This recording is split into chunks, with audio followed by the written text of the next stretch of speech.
নমস্কার সকল চাকরি প্রার্থীদেরকে প্রত্যেকে জানাচ্ছি নতুন একটি চাকরি নিয়ে স্বাগত। WBSC-DCL এর পক্ষ থেকে গুরুত্বপূর্ণ পদ ফাঁকা আছে, যেখানে সমস্ত চাকরি প্রার্থীরা তুমি যদি হয়ে থাকো একজন মেল বা ফিমেল আবেদন করে দিতে পারো। কিন্তু একটু চেঞ্জ রয়েছে, কারণ আগে যত WBSC-DCL এর পক্ষে যে আবেদন প্রক্রিয়াগুলো ছিল সেগুলো সব অনলাইন ছিল, কিন্তু এবার অফলাইনে আপনাদেরকে আবেদন করতে হবে। তাহলেই বুঝতে পারলেন যে কত গুরুত্বপূর্ণ এই পদগুলো। অফিসে আবেদন পদ্ধতি প্রতি মাসে 35,000 টাকা থেকে শুরু হচ্ছে মাসিক বেতন, তারপর আস্তে আস্তে বাড়বে। আবেদন করার শেষ তারিখ রয়েছে ফর্ম ফিল আপ করে 30/12/25 তারিখে আবেদন শেষ হচ্ছে। আজকে পুরো বিস্তারিতভাবে জানাবো কিভাবে আবেদন করলে এই চাকরি পেতে পারো এবং কারা কারা এই পোস্টের জন্য আবেদন করতে পারবে, সাথে কিভাবে এখানে রিক্রুটমেন্ট করা হবে, সমস্ত কিছু। ভিডিওটা স্কিপ করবে না, সরাসরি ভিডিওটা প্রথম থেকে লাস্ট পর্যন্ত প্রত্যেককে দেখার অনুরোধ রইল। চলো ভিডিওটি শুরু করা যাক। একটা নোটিশ পেয়ে যাবে, নোটিশটার মধ্যেই পেয়ে যাবে application form. Application form fill up করার জন্য কি করতে হবে? প্রথমে 1 থেকে 14 পর্যন্ত এখানে অপশন রয়েছে এবং প্রত্যেকটি ফর্ম ফিল করতে হবে কলম দিয়ে।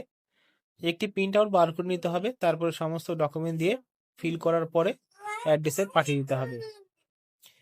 Name in full in block letters, মানে নাম এখানে লিখতে বলা হয়েছে ব্লক লেটারে। বাবার নাম লিখতে হবে, ডেট অফ বার্থ লিখতে হবে, বয়স এখানে 1 নভেম্বর 2025-এর মধ্যে যে বয়সটা হয়েছে সেই বয়সটা এখানে দিতে হবে, এখানে লিখবেন। তারপরে এইগুলো তো জানেনই সমস্ত কিছু, অফিস অ্যাড্রেস, সাথে টেলিফোন নাম্বার বা mobile number, full residential address, সঙ্গে mobile number, email ID, qualification, academic এবং প্রফেশনাল বলা হচ্ছে দিতে, টোটাল এক্সপিরিয়েন্স ইন ইয়ার্স, তারপর name of the present employer, present designation, present emolument, মানে আপনাদেরকে পুরো ইনফরমেশন দিতে হবে। আপনি যদি কোনো একটা জায়গায় কাজ করছেন তারও ইনফরমেশন দিতে বলা হয়েছে এখানে। তারপরে এখানে এক্সপিরিয়েন্সের ডিউরেশন, মানে সময়সীমা কতটুক ছিল 10 বছরের মধ্যে, সেই পিরিয়ডেরও ইনফরমেশন দিতে বলা হয়েছে। এবার যদি আমরা ফ্রন্টে চলে যাই, এখানে দেখতেই পারবো জব প্রোফাইল, কি কি কাজ করতে হবে এগুলো আপনাকে জানাবো, দেখতে থাকো। তো আমি ভিডিও শুরুতে বলেছিলাম যে কি কি দায়িত্ব থাকবে, মানে জব প্রোফাইল। কাজের দায়িত্ব: রাজ্যের বিদ্যুৎ পরিবহন ব্যবস্থার দৈনন্দিন কাজকর্ম দেখাশোনা করা, বিদ্যুৎ লাইনের রক্ষণাবেক্ষণ ও ভবিষ্যৎ পরিকল্পনা করা, আধুনিক প্রযুক্তি সম্পর্কে জানা ও তা কাজে লাগানো, সংস্থার চেয়ারম্যান ও ম্যানেজিং ডিরেক্টরে রিপোর্ট করা, এই সমস্ত রয়েছে কাজ। এবার এখানে কোয়ালিফিকেশন দেখতে পাচ্ছেন, কোয়ালিফিকেশনের ডিগ্রিটা। এখানে যদি চান যোগ্যতা দেখতে, তাহলে এখানে বলা হচ্ছে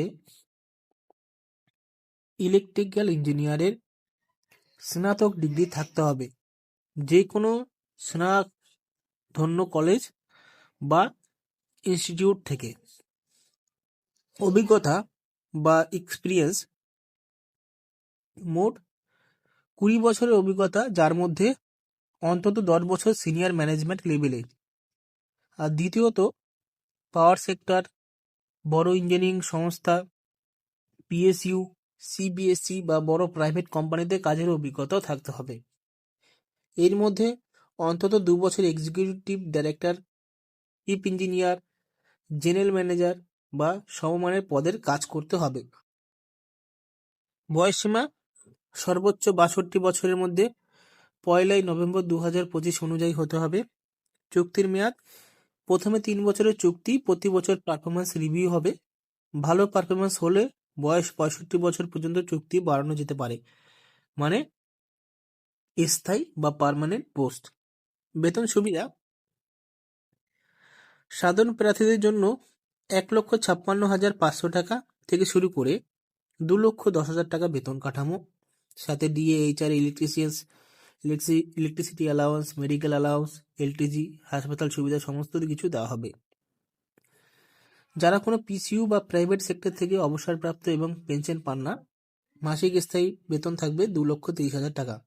কোনো ভাতা দেওয়া হবে না। প্রতি বছর 1 জুলাই বেতন 6,500 টাকা বাড়বে, কমপক্ষে 6 মাস কাজ করলেই। যারা গভর্নমেন্ট বা পিএসইউ থেকে অবসরপ্রাপ্ত এবং পেনশন পান, তাদের লাস্ট পে পেনশন ফর্মুলা বেতন ডিএ ও এইচআর এ যোগ হবে, এলটিসি ও হাসপাতালে সুবিধা পাবে। অন্যান্য সুবিধা, অফিসিয়াল কাজের জন্য চৌফার সহ গাড়ি দেওয়া হবে। আবেদন করার নিয়ম: রেজুমে এবং কভার লেটার প্রিন্সিপাল সেক্রেটারি পাওয়ার ডিপার্টমেন্ট এর নামে লিখিত হবে, ইমেল পাঠাতে হবে। এই ইমেলটা কপি করে রাখবেন, আশা করছি। শেষ তারিখ 31শে ডিসেম্বর 2025 বিকেল 5:30 মধ্যে। সংস্থা প্রয়োজন অনলাইনে সাক্ষাৎকার নিতে পারে। সরকারি বা আধা সরকারি কর্মীদের এনওসি দিতে হবে। ফর্ম WBSCTCL ওয়েবসাইট থেকে ডাউনলোড করা যাবে। সংস্থা যে কোনো সময় নিয়োগ প্রক্রিয়া বাতিল করতে পারে। অ্যাপ্লিকেশন ফর্মে কি লাগবে: নাম, বাবার নাম, জন্ম তারিখ, বয়স, জাতীয়তা, অফিস ঠিকানা এবং ফোন, বাসার ঠিকানা ও ফোন, ইমেল, শিক্ষাগত যোগ্যতা, মোট কাজের অভিজ্ঞতা, বর্তমান চাকরির বেতন, গত 10 বছরের চাকরির বিস্তারিত। আশা করি পুরো বিষয়টা বুঝতে পেরেছেন। এই বিষয়টার উপরে নির্ভর করতে চলেছে এখানে রিক্রুটমেন্ট অপশনে।